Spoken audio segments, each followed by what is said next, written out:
संग जिनवू Solo levelling का main character और वर्ल्ड का वीकेस्ट हंटर, जिसकी power average E rank Hunter से भी 10 गुना कम होती है। लेकिन ये सब कुछ चेंज हो जाता है जब जिनवू को सिस्टम का प्लेयर बनने की एक लाइफ टाइम अपॉर्चुनिटी मिलती है। ये सिस्टम जिनवू को अनलिमिटेड ग्रोथ का पोटेंशियल देता है, जिसकी मदद से जिनवू सोलो लेवलिंग यूनिवर्स का one of the greatest S rank hunter और शैडो मोनार्क का सक्सेसर बनता है। Hello and welcome to Ink Adventure. और आज हम डिस्कस करने वाले हैं all the powers and abilities of Sung Jinwoo. So spoiler alert. तो सबसे पहले हम बात करने वाले हैं दी सिस्टम के बारे में। डबल डंजन में अपने आप को सेक्रीफाइस करने के बाद Jinwoo was selected as a player by the system, और इस सिस्टम को आर्किटेक्ट ने बनाया है। इस सिस्टम का पर्पस प्रीवियस शैडो मोनार्क ऐशबॉर्न के लिए एक सूटेबल ह्यूमन वेसल ढूंढने का है। खैर, जिनवू जब इस सिस्टम की हेल्प से हंट करना शुरू करता है तो उसे पता चलता है कि ये सिस्टम एक वीडियो गेम की तरह है, जिसमें वो दिए गए मिशंस को पूरा कर लेवल अप कर सकता है और स्ट्रॉन्गर बन सकता है। तो चलिए इस सिस्टम की मैकेनिक्स और रूल्स के बारे में जान लेते हैं। सिस्टम जिनवू को सिचुएशन के अकॉर्डिंग क्वेस्ट देता है। अगर जिनवू गिवन क्वेस्ट को पूरा करता है तो उसे रिवॉर्ड्स मिलते हैं, लेकिन अगर वो फेल होता है तो उसे सजा मिलती है। तो हम कुछ कॉमन रिकरिंग क्वेस्ट के बारे में जान लेते हैं। Road to power.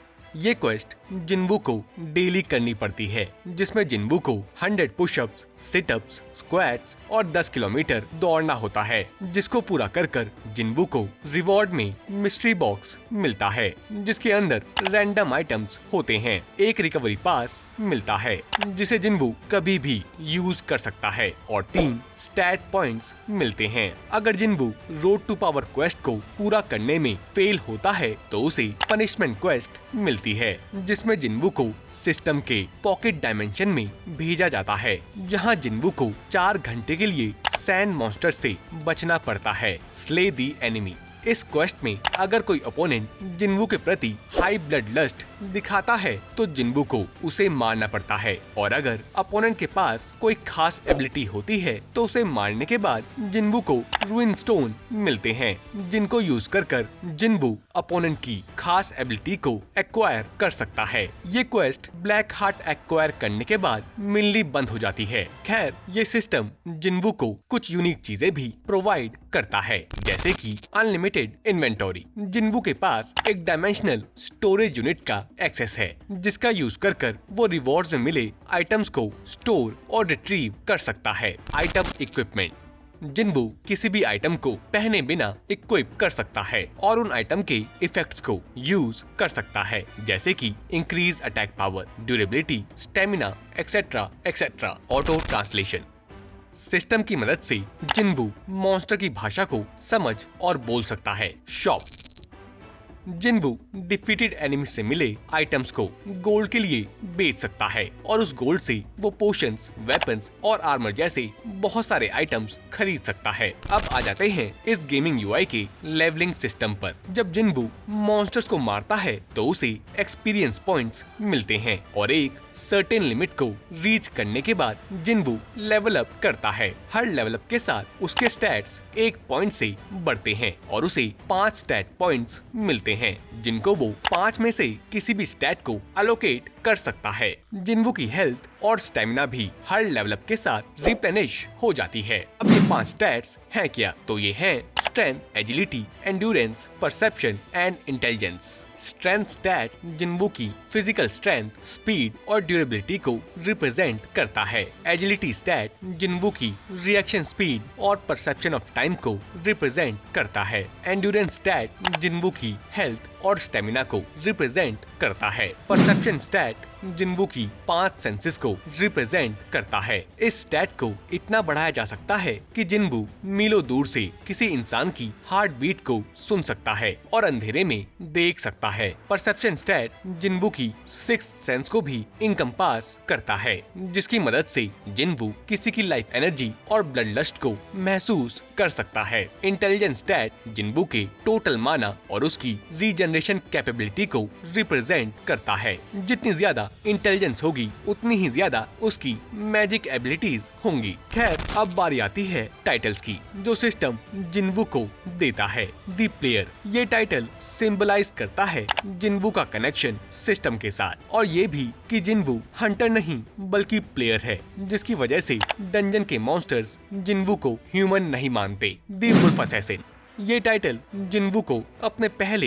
Instant dungeon में मिलता है, जहां जिन्वू अंधाधुन वुल्फ टाइप मॉन्स्टर्स को मारता है। ये टाइटल जिन्वू को 40% पावर बूस्ट देता है जब जिन्वू किसी भी बीस्ट टाइप मॉन्स्टर से लड़ता है। डीमन स्लेयर, ये टाइटल जिन्वू को डीमन किंग बैरन को मारने और ऐशबॉर्न की मेमोरीज को देखने के बाद मिलता है। अब जिन्होंने मेरी द ओरिजिन वीडियो देखी होगी, उनके पास एक सवाल होगा कि बैरन को तो ऐशबॉर्न ने मार दिया था, तो जिस बैरन को जिन्वू ने फेस किया था वो ऐशबॉर्न की इमेजिनेशन का एक फ्रेगमेंट था। डीमन स्लेयर टाइटल जिन्वू को इमेंस पावर बूस्ट देता है और उसे अपना न्यू ओनर एक्नॉलेज करता है, जिससे जिन्वू को ब्लैक हार्ट मिलता है जो उसे 100,000 माना पॉइंट्स देता है। The one who triumphed over adversaries, ये टाइटल जिन्वू को इग्रिस को हराने के बाद मिलता है।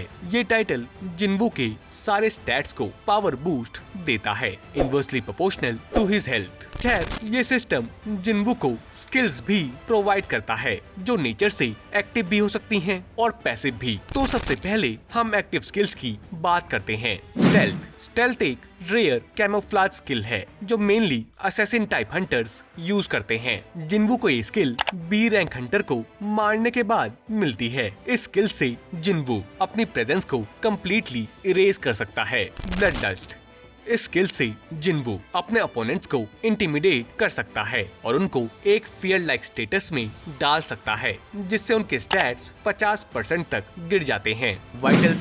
वाइटल स्ट्राइक या क्रिटिकल स्ट्राइक एक एबिलिटी है जिससे जिन्वू अपने अपोनेंट्स के उन हिस्सों पर वार कर सकता है जहां सबसे ज्यादा डैमेज पहुंचता है। इवेंचुअली ये स्किल इवॉल्व होकर म्यूटिलेट में बदल जाती है, जिसको यूज कर जिन्वू अपने अपोनेंट्स को श्रेड कर सकता है। रूलर अथॉरिटी, ये एबिलिटी रूलर्स और मोनार्क्स में कॉमन है। इस एबिलिटी से जिन्वू किसी भी ऑब्जेक्ट या इंसान को साइकोकाइनेसिस से मूव कर सकता है। ये स्किल पहले डोमिनेटर्स टच थी जो इवॉल्व होकर रूलर अथॉरिटी बनी। डैगर थ्रो, इस स्किल से जिन्वू अपने अपोनेंट्स के ऊपर डैगर फेंक सकता है, जिसकी स्ट्रेंथ और एक्यूरेसी जिन्वू के स्किल स्टैट पर डिपेंड करती है। और रूलर अथॉरिटी सीखने के बाद जिन्वू अपने डैगर्स को रिमोटली कंट्रोल कर सकता है। आगे चलकर ये एबिलिटी डैगर रश में इवॉल्व होती है, जिससे जिन्वू अपने ओपोनेंट्स पर हर डायरेक्शन से वार कर सकता है।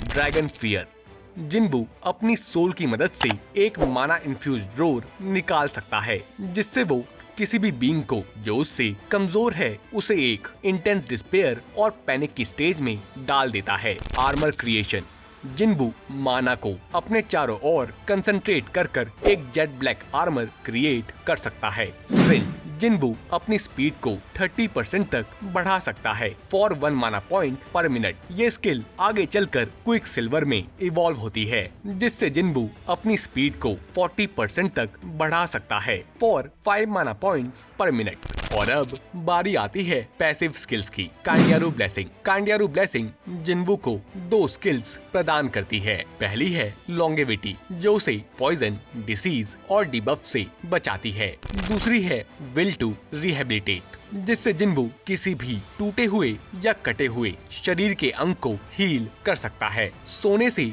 ये हीलिंग प्रोसेस और भी ज्यादा फास्ट हो जाता है। अनयील्डिंग स्पिरिट, जब जिन्वू की हेल्थ 30% से कम हो जाती है तो जो भी डैमेज वो लेता है वो 50% से कम हो जाता है। एडवांस डैगर आर्ट, जब जिन्वू डैगर यूज करता है तो वो एडिशनल 33% डैमेज डील कर सकता है। कास्का आर्मर्ड स्किन, ये स्किल सारे फिजिकल डैमेज को 20% से रिड्यूस कर देती है। एवोल्यूशन, अगर जिन्वू एज अ प्लेयर मारा जाता है while he has a black heart तो उसे शैडो मोनार्क में रीइंकार्नेट होने की चॉइस दी जाती है। खैर, अब हम बात करने वाले हैं कुछ जॉब स्पेसिफिक स्किल्स के बारे में। क्लास स्किल, अपनी क्लास चेंज क्वेस्ट को पूरा करने के बाद जिन्वू को नेक्रोमेंसर क्लास मिलती है, जो जल्द ही मोनार्क ऑफ शैडो में इवॉल्व हो जाती है। इस स्किल से जिनवू मरे हुए दुश्मनों को रिवाइव कर अपनी शैडो आर्मी में शामिल कर सकता है। Shadow extraction. अराइज का कमांड कहकर जिनवू फॉलन एनिमीज की शैडोज एक्सट्रैक्ट कर सकता है और उन शैडोज को अपना गुलाम बना सकता है। शैडो एक्सट्रैक्शन का सक्सेस रेट कुछ चीजों पर डिपेंड करता है। रिजरेक्टेड होने वाले की power compare to user, the time elapsed since death और यूजर का कंसंट्रेशन लेवल। शैडो एक्सट्रैक्शन को सिर्फ 3 बार अटेम्प्ट किया जा सकता है, जिसके बाद वो शैडो परमानेंटली लॉस्ट हो जाती है। खैर, सीरीज के एंड तक जिनवू की आर्मी में 10 मिलियन शैडोज होती हैं। Shadow storage. जिनवू चाहे तो इन शैडोज को अपनी या किसी और की शैडोज में स्टोर कर सकता है, जिससे वो different kind of shadow creatures को समन कर सकता है। शैडोज के मरने पर वो दोबारा रीजनरेट हो जाते हैं विद द एक्सपेंस ऑफ माना पॉइंट्स। जब शैडो स्टोरेज का लेवल अप होता है तब जिनवू सेंसरी शेयरिंग को अनलॉक करता है, जिससे वो किसी भी सेलेक्टेड शैडोज की आंखों से देख सकता है। जिनवू की शैडो स्टोरेज में knights, mage, giant ice bear, high orcs, giant ants और एंजेलिक सोल्जर्स शामिल होते हैं। Shadow exchange. शैडो एक्सचेंज से जिनवू किसी भी शैडो के साथ प्लेसेस स्वैप कर सकता है। लेवल 1 पर इसका कूल डाउन 3 घंटे का होता है, लेवल 2 पर 2 घंटे का, और जब जिनवू शैडो मोनार्क बन जाता है तो इसका कूल डाउन हट जाता है। Domain of monarch. जिनवू अपनी शैडोज से एलाइज को कवर कर सकता है और उनकी स्टैट्स को 50% से इंक्रीज कर सकता है। जब ये स्किल्स एक्टिवेट होती है तो जिनवू की शैडोज का कलर ब्लू से पर्पल में चेंज होता है। खैर, अब बारी आ जाती है जिनवू की ओवरऑल एबिलिटीज की, जिनमें शामिल है सुपर स्ट्रेंथ। रीअवेकनिंग से पहले जिनवू एक ई रैंक हंटर था जो नॉर्मल ह्यूमन के मुकाबले तो ताकतवर था, लेकिन एवरेज हंटर्स के मुकाबले 10 गुना कमजोर। लेकिन रीअवेकनिंग के बाद Jinwoo strength was skyrocketed due to his levelling system. जैसे जैसे उसका लेवल बढ़ता गया वो और भी ज्यादा ताकतवर होता गया। इनफैक्ट एंड में वो दुनिया का सबसे ताकतवर हंटर बन गया। एग्जाम्पल के तौर पर जिनवू top national Hunter Thomas Andre को सिर्फ अपने मुक्कों से मौत के कगार पर ले आया था। Super speed. रीअवेकनिंग के बाद जिनवू के पास सुपर स्पीड भी आ जाती है, जिसका एक उदाहरण हमें मिलता है जब जिनवू बारूका से हाई स्पीड फाइट करता है और चैप्टर 174 में जिनवू एंटरस के ब्रेथ ऑफ डिस्ट्रक्शन को डॉज करता है, जो कि स्पीड ऑफ साउंड से भी तेज होती है। ड्यूरेबिलिटी। जिनवू के पास हाई ड्यूरेबिलिटी है, यानी उसको इंजर करना बहुत मुश्किल है। जिनवू सारे पॉइजन्स, डिसीज और डिबफ से इम्यून है। फन फैक्ट, जिनवू अल्कोहल से कभी ड्रंक नहीं हो सकता क्योंकि उसकी बॉडी अल्कोहल को एज अ पॉइजन ट्रीट करती है। जिनवू की ड्यूरेबिलिटी का एग्जांपल हमें उसकी और आर्न किंग की फाइट में मिलता है, जब जिनवू आर्न किंग के पंच को आसानी से झेल लेता है। और यही नहीं, जिनवू प्लेग मोनार्क के डिबफ्स और पॉइजन्स को भी आसानी से काउंटर कर लेता है। स्टेमिना। जिनवू के पास ऑलमोस्ट अनलिमिटेड स्टेमिना है क्योंकि स्टोरी के लास्ट में जिनवू डायमेंशनल ड्रिफ्ट में मोनार्क से 27 साल तक बिना रुके लड़ता है। Healing ability. जिनवू के पास इनक्रेडिबल हीलिंग फैक्टर है, जिसकी मदद से जिनवू अपनी मोस्ट ऑफ द इंजरीज को हील कर सकता है। इंटेलिजेंस। जिनवू एक मास्टर स्ट्रेटेजिस्ट है जो अपोनेंट से लड़ते लड़ते उनकी मूवमेंट्स को अडेप्ट कर सकता है और most of the unpredictable fighting styles को समझ सकता है। इसका एक और उदाहरण हमें मिलता है चैप्टर 173 में, जब जिनवू कामेश रियून की हेल्प से आंटरस की ड्रैगन आर्मी को रोक देता है और रूलर्स के साथ सीक्रेटली वर्क कर आंटरस को उसकी कमजोर स्टेट में हरा देता है। And that's it adventurers. इसी के साथ हमने जिनवू की सारी एबिलिटीज और पावर्स को डिस्कस कर लिया है। अगर आपको ये वीडियो पसंद आई तो लाइक, शेयर एंड सब्सक्राइब।